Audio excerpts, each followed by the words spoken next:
बदलापूरमधील आदर्श शिक्षण संस्थेत 2 लहान मुलींवर लैंगिक अत्याचार केल्याप्रकरणी रेल्वे स्थानकात आंदोलन सुरू असताना आंदोलकांनी पोलिसांवर दगडफेक केली। बदलापूरमधील आदर्श शिक्षण संस्थेच्या शाळेत 13 ऑगस्ट रोजी 2 लहान मुलींवर लैंगिक अत्याचाराचा प्रकार घडला होता। सदर प्रकरणात गुन्हा दाखल करण्यासाठी पोलिसांकडून दिरंगाई केली गेली। त्यानंतर संतापलेल्या पालकांनी आज बदलापूर रेल्वे स्थानक आणि आदर्श शाळेच्या बाहेर आंदोलन सुरू केले। 3 तासांहून अधिक काळ सुरू असलेले हे आंदोलन आता चिघळले असून आंदोलकांनी शाळेत घुसून तोडफोड केली आहे, तर रेल्वे स्थानकावर असलेल्या आंदोलकांनी पोलिसांवर दगडफेक केली। यामध्ये काही नागरिक जखमी झाल्याचं दिसून आलं।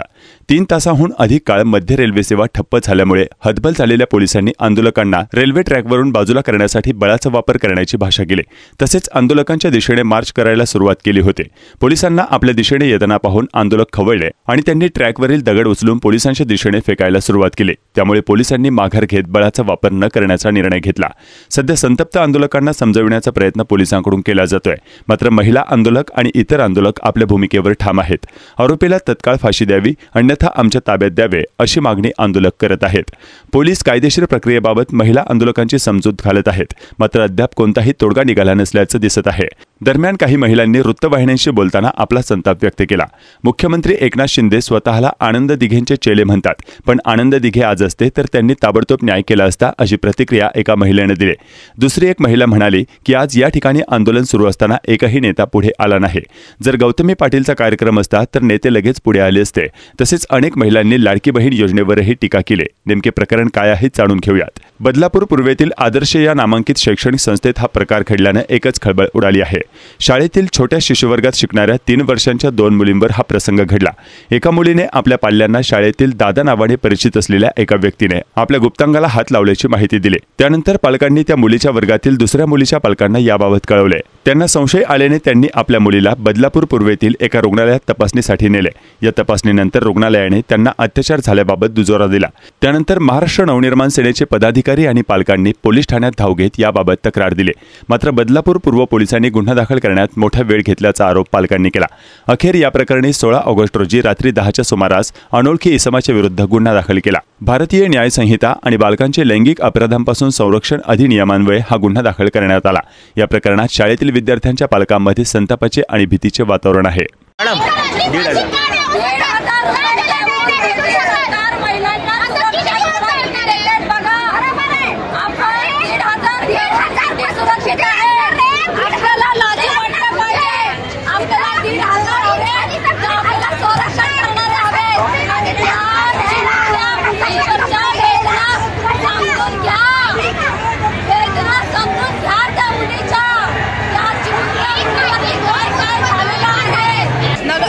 सबको प्रोटेक्शन है, लेकिन सामान्य प्रोटेक्शन